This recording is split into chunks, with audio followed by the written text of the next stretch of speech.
Okay, so last night's game. I don't know if some of you stayed up to watch it. It was a great game. Almost went past three overtimes.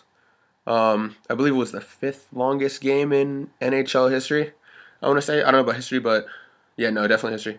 Um, and the Boston Bruins ended up losing to Chicago in the third overtime. It wasn't Tuukka Rask's fault at all. He played outstanding. That's a shot that I guarantee you Patrick Waugh in his prime, Martin Brodeur in his prime couldn't have stopped. It's not the goalie's fault when it gets tipped like that. And for those of you who don't know who Patrick Waugh and Marty Brodeur are, they're two of the best goaltenders of all time. Um, and basically, I'm making this video because, as you know, I'm on Twitter. I'm very active on Twitter, and I saw quite a few fans. I'm not gonna name anybody on Twitter because that's lame, but I saw quite a few people kind of giving up on the Boston Bruins already. And first of all, that shocked me, and second of all, it kind of pissed me off. Because I believe that if you think that the Boston Bruins are done in the series, I really don't think you're a true fan, and I think that would be disrespectful to everyone else that by saying that you're a true fan, because there's no way that any true fan gives up on this team already, or ever at all. So I'm gonna make this video basically because I want to give you a few reasons of why you should not be nervous at all. And the first reason, I think you guys know it's kind of obvious, is that if you look at the Cup 2 years ago, 2011, we faced Vancouver. Um, and on paper, Vancouver was probably. Vancouver was basically thought of as they were going to come in and sweep the Boston Bruins. Or maybe if they weren't going to sweep us, they were going to take it in five. Series definitely wasn't supposed to go 6 or 7. On paper, they were a much better team than us. But as you all know, we ended up winning that series and the cup, first time in 39 years. And why I'm referring back to that series is because we did drop the first two games of that series, and we ended up coming back home, winning two, losing the next one to Vancouver, winning Game 6, and then winning Game 7 in dominant fashion. So here's why I'm referring back to it. I saw some tweets that were saying, "Oh, okay, well, this is going to be, demoralizing for the Boston Bruins." I mean, they almost played two games for nothing. They lost. How are they going to be feeling now? And to be honest with you, I think they got to be feeling pretty good about themselves. I mean, if you look at it, if you stayed up to watch the whole game, it was actually an incredible game of hockey. I can't even be that mad that the Boston Bruins lost. Um, they should be happy with themselves because they played pretty well. They played very good hockey. If you watch the overtime, or even if you watch just in regulation, the Boston Bruins, I would be willing to say they outplayed Chicago, and especially in the overtime, because the amount of chances that they got were incredible. Uh, they had way more chances to score than the Blackhawks.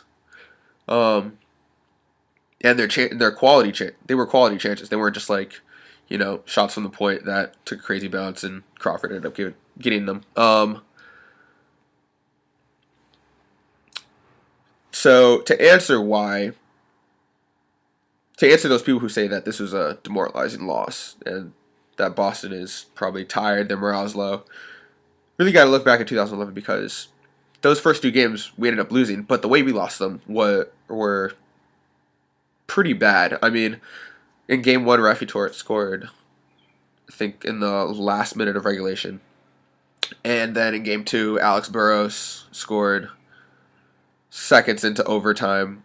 Char didn't play the puck well, wrapped it around and scored on Thomas. And then we were down 2-0. Um, but as we know, we all came back and we won the series. The second reason that I want to put out there of why you shouldn't be nervous is because the Boston Bruins, since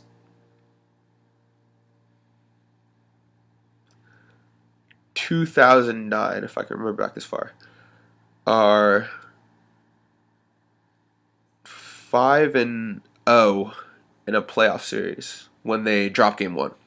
So what that kind of tells you is that the Boston Bruins are a team that thrives on the naysayers. They thrive on people saying that they're down and that they can't get back in the series. But they're a resilient hockey team. And the last reason I want to make is that this is a much more mature team than 2 years ago. I think anyone who follows the team closely would be able to see that. Not only in the way they play, but the way they carry themselves off ice, they're in interviews and everything. They're a much more mature team than they were 2 years ago.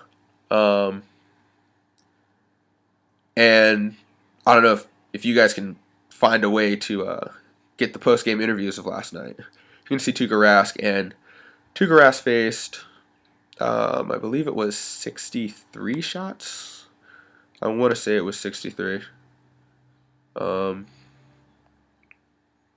Yeah, it was 63 shots. And yes, he was the losing goaltender. But first of all, he outplayed Crawford. Easily outplayed Crawford. And the thing about Tuukka Rask in his interview was that he seemed cool, calm, and collected. He didn't seem upset at all, actually. One of the things he said was that it was our game. We had chances to win and put it away, and they got a bounce off Ferentz, Ferentz's skate, and then again, Torrey Krug turned the puck over. Now, he didn't point those guys out, obviously. He's not going to throw his teammates under the bus. But he basically spoke on that. Turnovers and a bounce that went Chicago's way. And I think that's a great sign for their team that their goaltender's that cool. And he's been there all year. I wouldn't worry about Tuukka Rask at all. I wouldn't worry about him. And again, he's much more mature than 2 years ago when he was a backup for Tim Thomas. In fact, if you look at it, his numbers are better than Tim Thomas back in 2011, which is incredible because Tim Thomas was outstanding for the Boston Bruins. So I also think that the Bruins, yes, they did have their changes, and I think Kaspar's Dogvins, I don't know if you guys saw it. They went back to the replay and they showed it. He had a chance to win the game on a deflection, but he chose to make a fancy move for some unknown reason. When Crawford's down, he's already committed to the shot. All he's got to do is not even shoot the puck, just got to redirect it on a stick, and the Boston Bruins would be ahead 1-0 in the game. So reasons you shouldn't be worried is because the Boston Bruins are a resilient hockey team. They'll be back. They're much more mature than 2011.